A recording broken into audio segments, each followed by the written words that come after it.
एक जमाना था, 3 बंदा सिखाते थे, बुरा मत बोलो, बुरा मत सुनो, बुरा मत देखो। लेकिन अब एक और बंदा मोबाइल वाला बंदा जो कहता है किसी की ना सुनो, किसी को ना देखो और किसी से कुछ ना करो। और ये बंदा हम सबके घरों पर राज कर रहा है, हमारी नजर के सामने हमारी पूरी जिंदगी बदल रहा है। सही कहा ना? नजर के सामने जिगर के पास, नजर के सामने जिगर के पास, कोई रहता है वो तुम। भाई साहब सोने तो दो।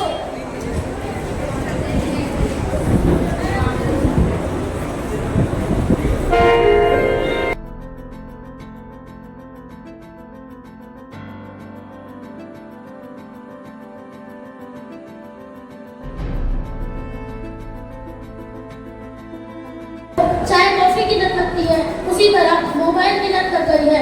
बच्चे, बूढ़े या जवान, हम सबको ऐसा क्यों लगता है कि मोबाइल के बगैर कोई जिंदगी ही नहीं है?